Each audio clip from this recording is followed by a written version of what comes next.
Bismillahirrahmanirrahim. Assalamualaikum warahmatullahi wabarakatuh. Jumpa lagi dengan podcast Al-Azhar, mengedukasi dan menginspirasi. Sahabat Al-Azhar, dalam rangka milad ke-72 tahun Yayasan Pesantren Islam Al-Azhar, YP Al-Azhar menyelenggarakan beberapa lomba atau kegiatan. Salah satunya adalah lomba kepala sekolah dedikatif dan inspiratif untuk jenjang TK, SD, SMP, dan SMA. Adapun yang menjadi terbaik kepala sekolah dedikatif dan inspiratif jenjang SMA adalah Bapak Muhammad Pandoyo SSI MPD. Beliau adalah Kepala SMA Islam Al-Azhar 7 Solo Baru.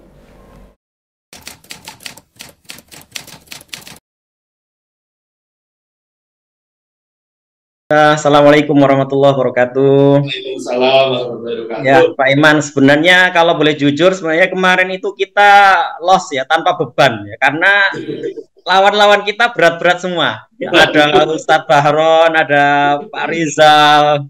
Nah, ini orang-orang besar semuanya, sehingga wah kita yang penting loss aja lah, tanpa beban.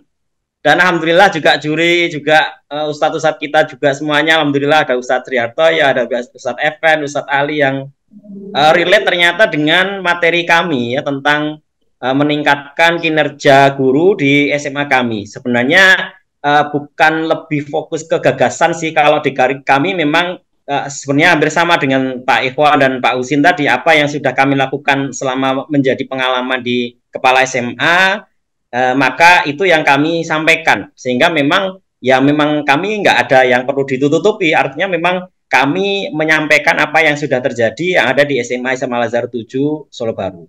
Bahwa tema itu kenapa kami ambil, karena memang ketika kami masuk dari kepala SMP ke kepala SMA di tahun 2017, dan alhamdulillah ini hampir mau 2 periode di SMA, memang alhamdulillah saya lihat potensi kebaikan yang ada di guru-guru SMA Islam Al-Azhar 7 ini, sehingga makanya kami mengangkat tema tentang bagaimana meningkatkan kinerja guru di sana. Kami batasi hanya 4 hal saja terkait yang pertama kompetensi guru, disiplin guru, motivasi guru, dan komitmen guru. Dan alhamdulillah saya berada di lingkungan yang luar biasa, teman-teman yang selalu mendukung, sehingga kalau tadi Ustadz Ikhwan ada tagline, maka kami juga ada tagline bahwa madrasati jannati, ya, sekolahku itu surga.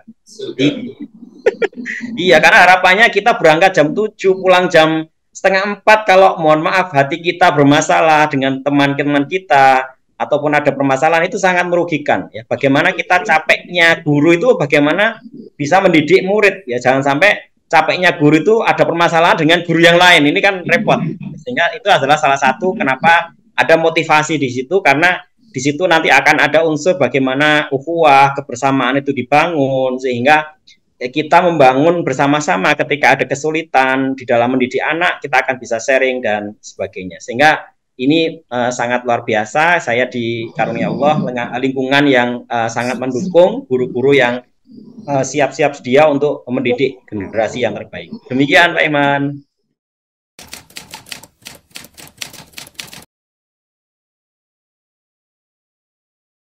Terima kasih Pak Iman. Jadi memang itu menjadi seni di dalam memimpin, Pak Iman. Satu sisi, alhamdulillah, memang secara teori budaya organisasi memang 80% itu, atau mungkin 70% itu mereka adalah orang-orang yang kalau dalam bahasa politik masa mengambang ya, tergantung kepalanya. Kalau kepalanya oke, dia ikut kepala. Tapi kalau ada 20% saja sebenarnya yang ada kemampuan yang terbaik tapi tidak loyal. Ada juga yang mohon maaf kemampuannya terbatas tapi loyal. Nah, ini kan bagian-bagian yang memang di dalam budaya organisasi manajemen SDM. Dan alhamdulillah teman-teman juga bisa menerima ketika kami jelaskan bahwa apa yang hari ini kita lakukan, kebijakan-kebijakan yang kita lakukan sebenarnya muaranya adalah untuk demi Bapak Ibu guru. Sehingga mereka merasa bahwa kami, tanda kutip, kepala ini berada di pihak mereka. Sehingga tidak merasa bahwa oh ini orang kesannya jadi kepanjangan tangan orang yayasan, sehingga ada gap antara kepala sekolah dan guru. Nah, kita berada di satu posisi bahwa kita berada di posisi Bapak Ibu guru, bahwa kita selama ini mengabdi pun hanya memang sekali lagi kami tandaskan berdasarkan SK dari yayasan. Apapun SK-nya kami siap. Makanya kami dipindahkan dari SMP ke SMA, kami juga siap. Sehingga sekali lagi kami prajurit, maka kami juga siap, istilahnya begitu, ketika dipindah tugaskan. Sehingga kami juga pahamkan ke teman-teman bahwa insya Allah ketika kita taat kepada pemimpin pasti akan ada keberkahan satu sisi. Walaupun mungkin ada aral berat yang di depan mata, tetapi ketika kita menjalaninya dengan keikhlasan dan jiwa pengabdian, maka Allah akan memudahkan. Nah, itu yang menjadi kunci yang kami sampaikan kepada teman-teman. Alhamdulillah teman-teman bisa merasakannya, sehingga ketika mungkin kami dipindah dari SMP dan SMA, mungkin ada kekagetan kebijakan-kebijakan di kami, tapi alhamdulillah semakin lama kemudian teman-teman bisa merasakan bahwa oh ternyata kebijakan yang disampaikan oleh Pak Pandoyo adalah sebenarnya menuju ke keunggulan sekolah, untuk bagaimana kita bisa PMB bisa naik, bagaimana kita akreditasi bagus, sekolah unggul dan sebagainya, sehingga teman-teman merasakan termasuk sisi terkait bagaimana mereka kepentingan mereka terakomodir, ya, sehingga kita juga tidak kemudian tutup mata ketika teman-teman memberikan usulan, masukan, itu nanti menjadi bagian yang penting, sehingga dalam hal ini termasuk bagaimana motivasi itu adalah satu kata kunci di dalam Al-Qiyadah wal Jundiyah itu kan seorang kiadah yang mengayomi dan seorang prajurit yang taat komando. Nah, ini kan perpaduan yang luar biasa dan kita berusaha menjadi seperti itu. Iya. Pak Pandoyo, secara real kegiatan di lapangan atau di sekolah, kegiatan apa yang kira-kira bisa memperkuat kekompakan, loyalitas tadi? Apakah ada pengajian atau biasanya kita arisan gitu, atau kok arisan ya, pengajian ke rumah-rumah atau gimana Pak? Ya, terima kasih. Jadi memang di sisi motivasi memang bagaimana tadi menumbuhkan kebersamaan terutama di kalangan kita semuanya, sehingga otomatis ketika ada kebahagiaan maka insya Allah kita juga ikut kalau bahasa Jawanya ngombyongi, ya, dalam arti kita nanti istilahnya datang ke hajatan, kemudian ketika mohon maaf ada takziah, kita juga sampai bahkan kalaupun jauh, kalaupun memang masih keluarga inti, kami akan takziah itu untuk menunjukkan bahwa kita ini keluarga. Umumnya kami juga sempat takziah ke Kuningan, walaupun tempatnya kan jauh ya, tapi karena demi ini adalah keluarga, sehingga ini adalah keluarga kita berempati untuk bertakziah, sehingga ini menjadi bahwa oh memang ini adalah nuansa ukhuwah yang kita inginkan bersama. Kemudian juga tadi kegiatan-kegiatan bukan hanya mungkin pelatihan atau ini ya, tapi kita juga agak santai, kita ada juga futsal bersama, momennya kita ada tim, ada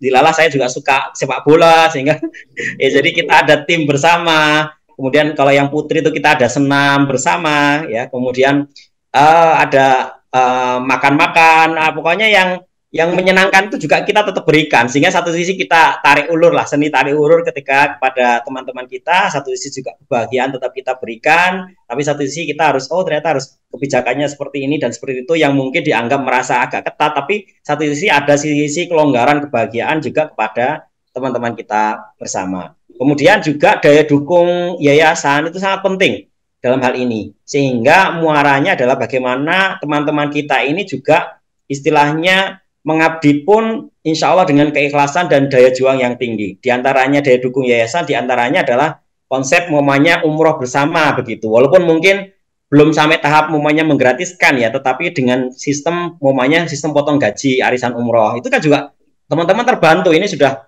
hampir angkatan ke-11 kalau nggak salah, itu hampir tiap tahun umumnya teman-teman yang mau untuk arisan, sehingga itu menjadi sesuatu yang mungkin dulunya nggak kepikiran, tapi karena sistem potong gaji yang yayasan pun juga mempersilahkan kira-kira mau dipotong per bulan berapa, sehingga jika tidak ada ketentuan, sehingga kita juga aman tanda kutip ya ketika ada kebutuhan-kebutuhan. Kemudian yang kedua juga terkait daya dukung yayasan juga terkait Bapak Ibu guru yang sudah pegawai tetap, itu juga ada fasilitas namanya perumahan dengan sistem potong gaji, sehingga seperti itu kan juga orang jadi ayem lah, istilahnya orang Jawa itu orang ayem ketika saya mengabdi ke yayasan, tapi juga alhamdulillah yayasan juga begitu luar biasanya. Betah ya Pak, jadi betah.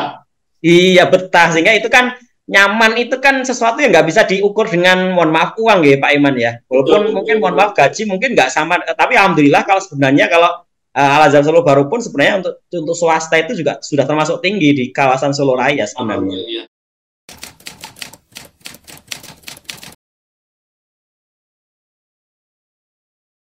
Terima kasih Pak Iman. Jadi memang termasuk di dalam hal ini kebijakan di PDSS pun sekarang juga sama sebenarnya, semua mapel itu dianggap penting semuanya. Kalau dulu mohon maaf kan ada 6 mapel utama, kalau sekarang kan sudah semua mapel sama. Artinya memang proporsi semua mapel itu punya kontribusi yang sama kepada anak-anak. Artinya juga tidak kemudian khusus untuk teman-teman yang punya logika kuat sehingga MIPA, Memaya dan sebagainya enggak ya. Jadi sekarang untuk PDSS pun, untuk masuk perguruan tinggi jalur undangan pun itu semuanya memapel itu berkontribusi untuk masuk ke PDSS. Artinya semua mata pelajaran. Artinya memang kita pahamkan ya ke teman-teman guru bahwa sama dengan tadi yang disampaikan Pak Husin, bahwa kecerdasan multi ya, dalam arti itu kita harus pahamkan ke teman-teman guru. Artinya memang tidak harus setiap anak itu pintar matematika atau pintar fisika, biologi, tidak harus ya. Artinya bagaimana mereka bisa optimal di kemampuan masing-masing. Makanya di SMA ini dengan pendekatan di guru-guru di SMA Al-Azhar 7, jadi frame-nya adalah kita sebagai sahabat tanda kutip ya. Sehingga ketika nanti ada permasalahan bisa tersampaikan, karena ketika anak-anak SMA ini sudah masa-masanya istilahnya kubu-kubuan umpamanya, atau mereka sudah nggak mulai dekat dengan orang tua juga, sehingga kita harus berperan masuk ke dalam lingkungan hidup mereka. Nah, dalam arti mereka pasti juga mencari figur, dalam arti untuk bisa diajak ngobrol, diajak curhat, diajak macam-macam lah terkait kehidupan. Satu sisi tapi juga tidak mengekang seperti orang tua, tapi juga tidak terlalu membiarkan juga. Makanya fungsi guru dalam hal ini untuk bisa masuk ke dalam lingkungan kehidupan. Selain itu juga fungsi BK juga sangat penting untuk konsultasi dan sebagainya. Artinya memang bagaimana anak-anak SMA ini bisa tanda kutip, yang penting bisa curhat kepada teman-teman guru. Itu poin penting ketika guru anak sudah mau curhat kepada guru, dalam arti mungkin ya ini ya mungkin karena di kita ya mungkin biasanya laki-laki dengan guru laki-laki, perempuan dengan perempuan, kita berusaha jangan sampai lintas gender karena khawatir hal-hal yang tidak diinginkan, karena anak usia SMA ya, jadi khawatir hal-hal yang tidak diinginkan. Iya. Ya, ini menjadi catatan dan alhamdulillah itu bisa dilakukan oleh teman-teman guru BK, dan juga teman-teman guru juga alhamdulillah banyak yang mungkin dengan guru BK nggak dekat, dengan guru mapel dia dekat, dalam arti bisa menceritakan mungkin kendala-kendala yang dihadapi di dalam pembelajaran, di dalam kehidupan, dan mungkin dia nggak dekat dengan orang tua, karena juga kita tahu tidak sedikit anak-anak SMA yang mereka tidak dekat dengan orang tuanya karena memang orang tuanya terlalu sibuk gitu. Mereka ada ketemu orang tua pun sudah malam, sudah mau tidur gitu, sehingga ini menjadi salah satu kendala juga. Sehingga bagaimana upaya kita untuk anak SMA ini kita optimalkan di dalam kegiatan-kegiatan kejuaraan, baik itu akademis yang mereka punya kemampuan logik yang kuat, non akademis ya, di dalam halnya itu ada seni dan juga olahraga. Alhamdulillah juga banyak cabang olahraga, kemudian cabang mapel seni yang diujikan ya dalam hal ini. Kemudian minat bakat kita salurkan ya lewat ekskul yang ada di SMA, sehingga gimana caranya energi berlebih anak-anak kita ya dari makanan yang bergizi dan juga fast food yang mereka makan itu kita kan untuk energi-energi yang berlipat untuk energi anak-anak muda, sehingga kita alihkan ke olahraga, ke seni seperti itu, sehingga tidak jadi anak-anak yang rebahan, mungkin game-game yang mungkin melenakan, ya harapannya sih seperti itu. Pak, kalau untuk jenjang SMA ada strategi khususkah mengenai pendekatan kepada anak-anak kita nih yang SMA? Targetnya kan mendapatkan apa ya, perguruan tinggi negeri gitu ya. Tapi qadarullah terkadang tidak sesuai, bukan tidak sesuai harapan ya, ada hal-hal yang memang belum gitu ya. Gimana sih Pak mempersiapkan mental anak-anak kita di SMA agar ayo perguruan tinggi negeri itu tujuan utama, tapi bukan apa gitu Pak, gimana Pak? Iya, sama-sama. Jadi ada tagline di anak-anak. Jadi kalau mereka nggak keterima undangan, gue tanya sudah kayak mati gitu katanya gitu. Karena biasanya anak-anak pinter kan maunya masuk kampus kan lewat jalur SNBP atau prestasi atau undangan ya, sehingga. Tapi alhamdulillah kita sudah berusaha pahamkan, karena satu sisi kuota untuk jalur prestasi itu semakin sedikit dari kampus. Yang kedua, dari awal kita sudah pahamkan ya terkait mungkin ketika berkunjung ke kampus, mereka untuk suruh tanya langsung ke kampus ya. Kemudian kita dampingi oleh guru BK dan kita di SMA Izam Al Azhar 7 juga kita ada konsultan yang sudah berpengalaman untuk pemilihan mata prodi ya istilahnya karena beliau pernah berpengalaman untuk mendampingi sekolah favorit di Kota Solo sehingga itu ternyata sangat mendukung dalam arti kita harus mengkomunikasikan dan mengkolaborasikan antara prodi pilihan anak ya kemudian prodi pilihan orang tua ya bahkan ada yang pilihan orang kakek atau neneknya ya saking mungkin kakek neneknya punya rumah sakit sehingga anaknya dokter lah dia punya pengen cicitnya adalah jadi pemilih rumah sakit sehingga harus jadi dokter lah itu kan juga banyak konflik yang ternyata untuk anak-anak SMA perlu kita kompromikan dan alhamdulillah ya anak-anak sudah bisa terkomunikasikan begitu.